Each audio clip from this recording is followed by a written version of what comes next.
방금 소개받은 김민호입니다.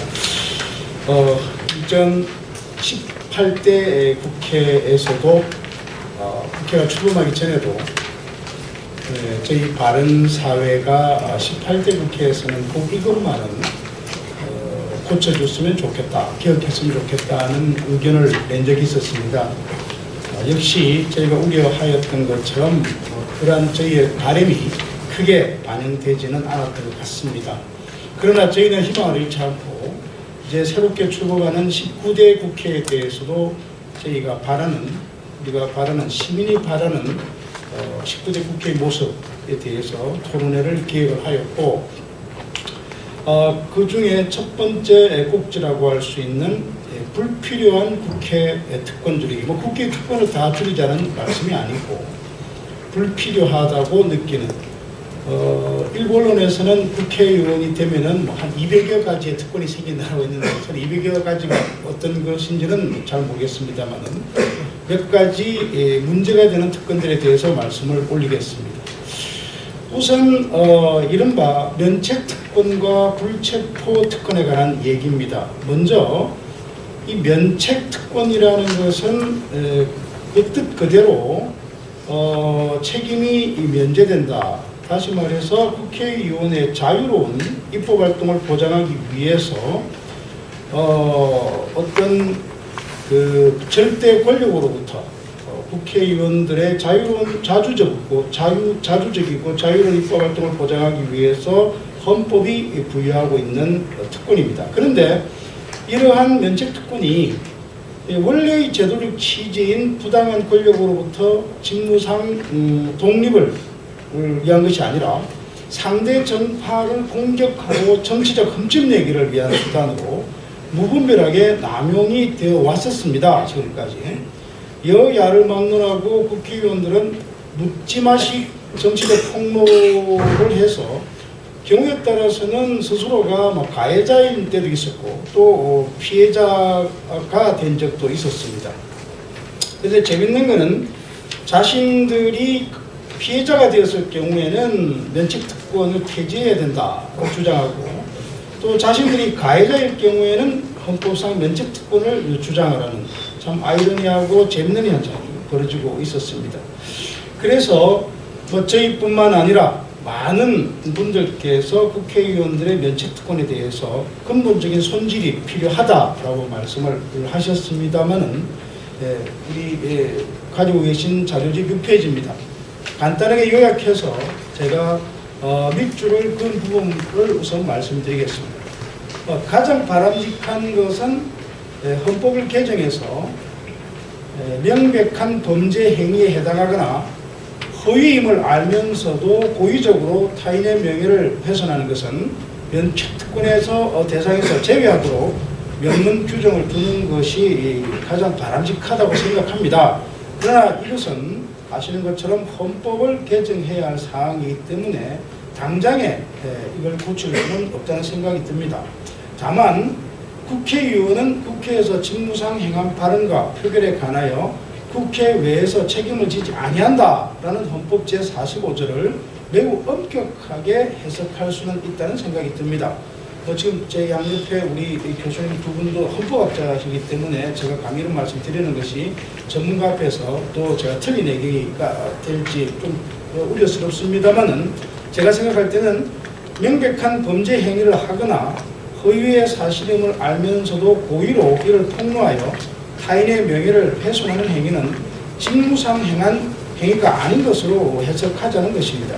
그렇게 하면 면책특권의 헌법적 의의를 유지하면서도 그 피해를 최소화할 수 있을 것으로 보여집니다.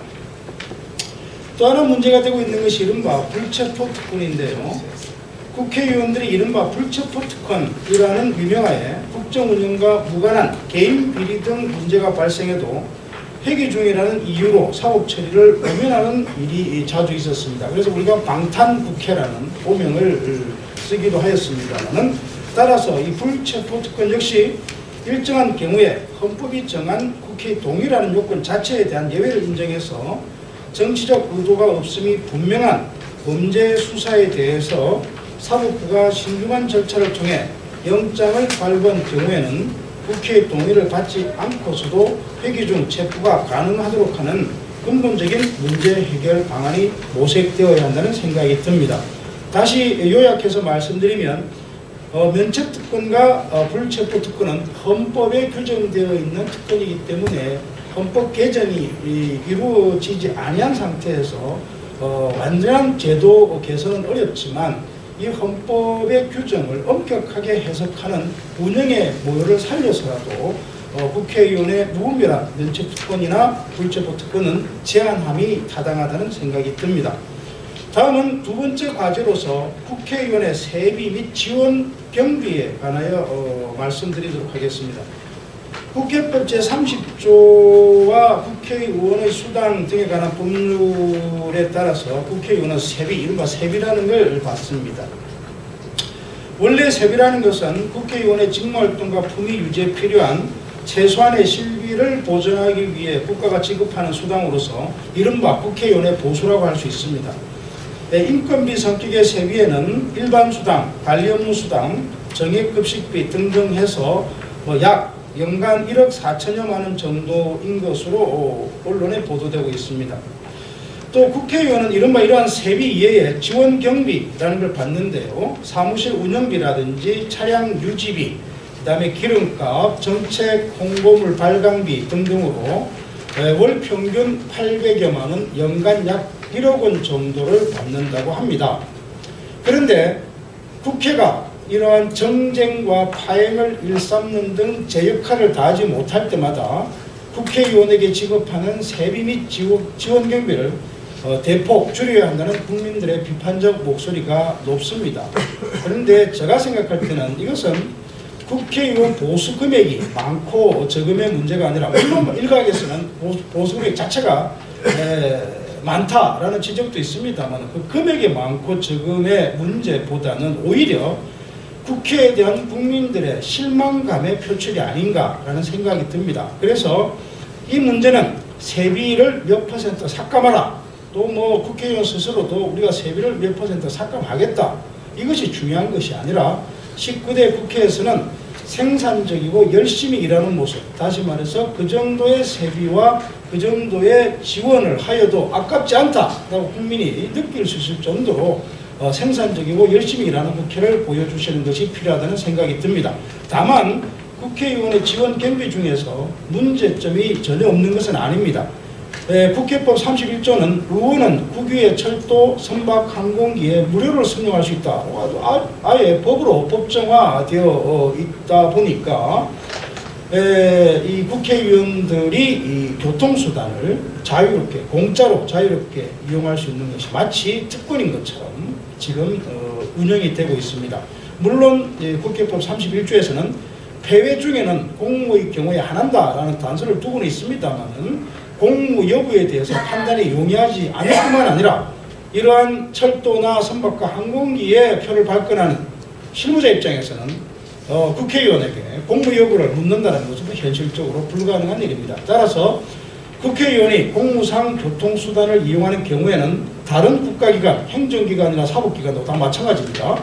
공무원들과 마찬가지로 국회의원들이 자비로 교통요금을 지불하여 교통수단을 이용한 이후에 출장의 목적 등을 자세히 기재한 교통비 청구서를 제출해서 사후에 정산하는 시스템을 도입할 것을 제안합니다. 다른 부처와 저희 교수도 마찬가지입니다만은 크고 작은 출장에서 발생한 교통비는 차후에 정산 시스템을 취하고 있는 거에 반하여 국회의원은 그냥 다 무료로 승용할 수 있다라는 것, 분명히 국민들이 느낄 때는 특혜로 보여지는 게 당연하다는 생각이 듭니다. 아울러 국회의원들이 해외 시찰 등을 이유로 외유를 하는 경우에 해외 시찰 보고서에 상세한 일정이 누락되거나 비목적성 일정이 상당 부분 차지하는 등 국회의원의 관광성 외유로 의심되는 경우가 많습니다.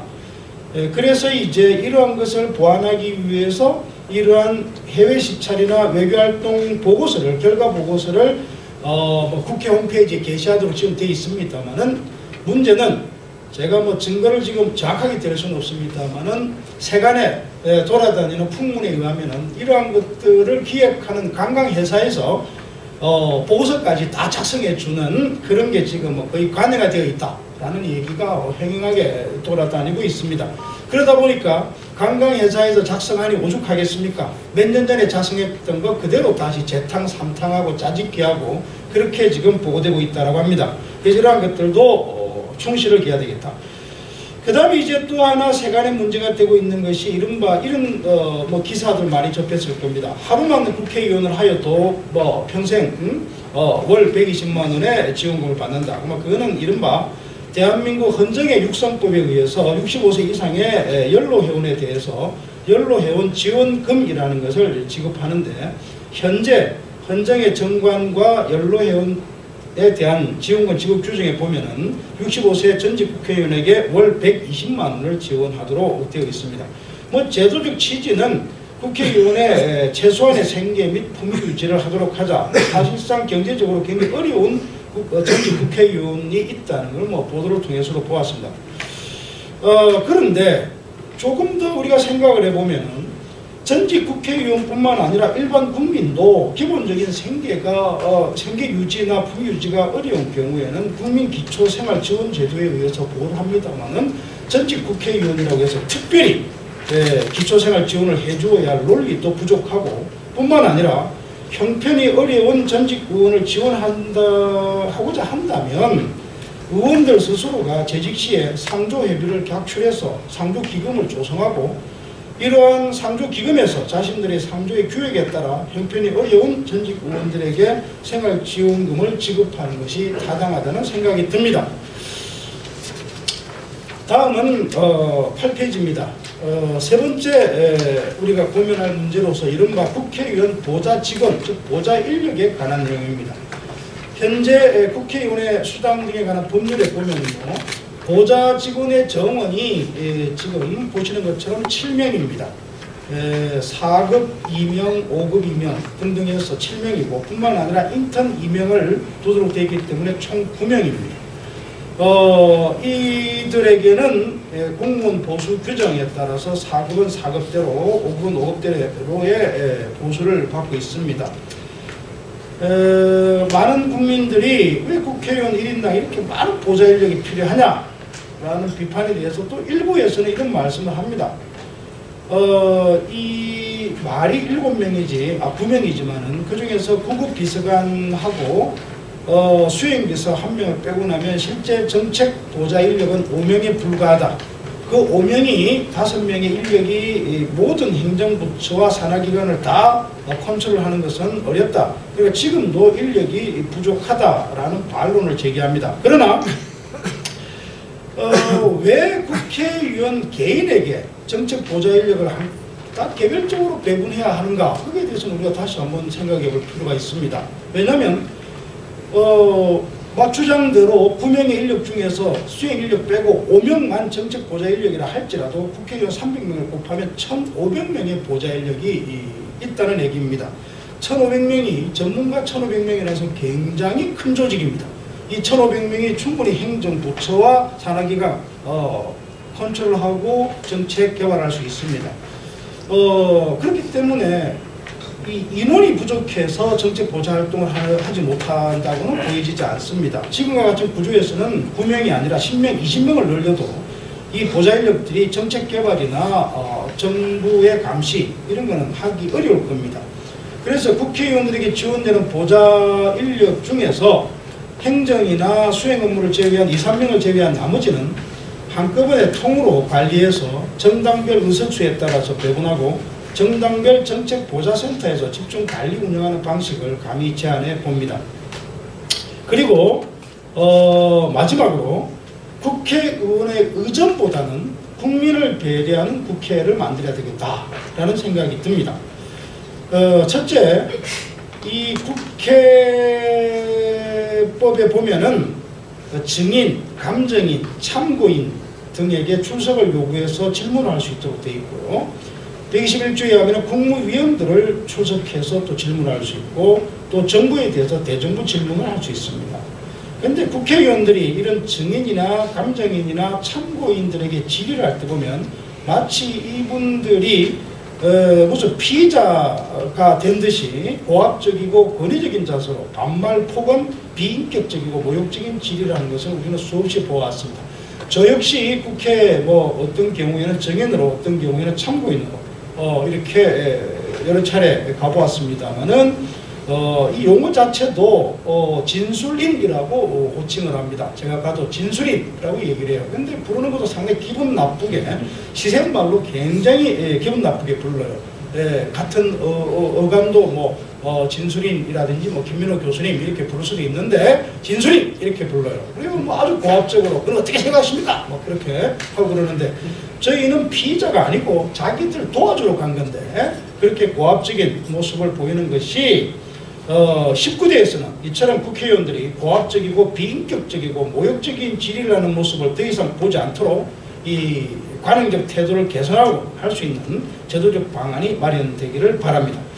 그리고 또 하나는 뭐 어떻게 보면 지역적이라고도 할 수 있습니다만은 저는 본질적이고 중요하다는 생각이 드는데요. 정말 국회가 민의의 전당이고 국민의 대표기관이라고 한다면 국회의사당 정문은 국민들이 이용하고 국회의원들은 국회의사당의 옆문인, 옆쪽 출입, 좌우측 출입문이나 뒷문 출입문을 이용해도 저는 된다는 생각이 듭니다. 그런데 국회를 가보면 국회 정문 2층에 보면 막 검은색 고급 세단이 즐비하게 들어서 있고 민원인들은 이제 국회 저 뒤로 들어가게 돼 있죠. 그런데 다시 생각해 보면 저희들이 국회를 방문하면은 주차장을 따로 씁니다. 그러나 국회의원들은 그 본청 안에 주차장을 쓴단 말이에요. 그러면 구조적으로도 건물의 구조를 보더라도 국회의원의 주차장에 싹 들어간 다음에 자신들은 좌우측 출입문으로 올라가는 게 맞습니다. 그게 효과적이에요. 근데 왜 국회의원들이 그 정문으로 다 들어와가지고 그 좁은 데서 검은색 세단 자동차들이 서로 경쟁하듯이 줄 서서 꼭 가야 되느냐? 그리고 우리 국회를 봤을 때 이 정문에 국회의사당 정문에는 국민들의 모습들이 보이고 그렇게 하는 것이 정말 국회가 미래의 전당이 아니겠는가라는 생각이 듭니다. 그래서 저는 뭐 차제에 복잡하고 어려운 일도 아니기 때문에 국회의사당의 앞쪽 출입문은 정문 출입문은 국민들과 민원인들에게 개방하고 국회의원들은 어차피 자기들이 차량을 타고 이동을 하기 때문에 좌우측 출입문이나 후문 출입문으로 이동하는 것으로 동선을 바꾸기를 바랍니다. 그렇게 국회의사당 정문 출입문에 검은색 고급 승용차가 사라지고 국민들이 자유롭게 출입할 수 있도록 한다면 국회에 대한 국민들의 친화성이 더욱 높아질 것으로 생각이 됩니다. 제가 준비한 발표문은 이것까지입니다만 추가적으로 제가 하나만 더 말씀을 드리고 싶은 거는요. 뒤에 이제 그 국회의 입법기능, 생산성, 효율성을 제고하는 방안에 대해서 다른 발제자들 분들께서 말씀을 해주시겠습니다만 제 파트는 아닙니다만 발표문에 없어서 제가 추가적으로 하나 말씀드리고 싶은 거는 여러분 국회에 가면은 국회의원들이 법안 심사를 합니다. 법안 심사를 하는데 어떻게 하냐면요. 회의록을 보면은 법안 심사할 때 국회의원에 근데 10명이다. 10명이 다 심사를 한 것처럼 표기가 되어 있습니다. 근데 실제 가서 보시면요. 보좌관이 앉아 있다가 A 의원의 심사 발표가 끝나면 전화를 합니다. 의원님 이제 의원님 차례입니다. 그러면 이제 B 의원이 와가지고 앞에 걸 하나도 안 듣고 자기 얘기만 합니다. 그러나 딱 끝나고 나가요. 그러면 바로 또 의원님 그러면 C 의원이 와서 또 얘기합니다. 그러니까 회의록에는 A부터 국회의원 전부 다가 법안을 심사한 것처럼 보이지만은 실제 보면은 위원장 한 명만 앉아 있고 나머지는 지만 와서 발표하고 갑니다. 그러니까 법안 심사가 절대 안 되는 거죠. 안 되고 지 얘기만 하다 가는 거죠. 그러니까 제가 이 생각한 거는 국회의원을 평가할 때 법안을 몇 건 상정했느냐, 법안을 몇 건 처리했느냐 가지고 평가를 할 게 아니라 이러한 위원회나 또 본회의나 상임위원회나 법안심사소위원회나 이런 위원회에 얼마만큼 착석했느냐는 착석 시간을 가지고 평가를 할 필요가 있다. 그래서 국회의원의 자리가 거의 다 지정석입니다. 국회의원은 거기다 전부 다 센서를 달아가지고 앉은 시간을 다 체크해서 이걸 국회의원 평가 자료로 A라는 의원은 법안소위원회에 2분 앉아 있었다. B라는 의원은 2시간 앉아 있었다. 라는 거로 이렇게 평가하는 것이 타당하지 않을까. 그렇게 해야 법안 심사가 되는 것이죠. 그렇지 않고 지금과 같은 형태는 왜 엉터리 법안들이 그렇게 많이 배출되냐면 법안을 상정할 때부터 그 공동 발의하는 거 보좌관이 다 도장 찍죠. 그 다음에 심사할 때는 보좌관이 부르면 보좌관이 써준 거 와가지고 1분 얘기하고 바로 가버리죠. 그러고 나서 이제 심사가 되기 때문에 이런 엉터리 법안이 무수히 양산되고 있는 겁니다. 그래서 국회의원들이 실질적으로 이러한 위원회에서 의사활동을 할 수 있도록 하는 것이 필요하다라는 생각이 듭니다. 예, 저는 이상으로 발표를 마치도록 하겠습니다. 감사합니다.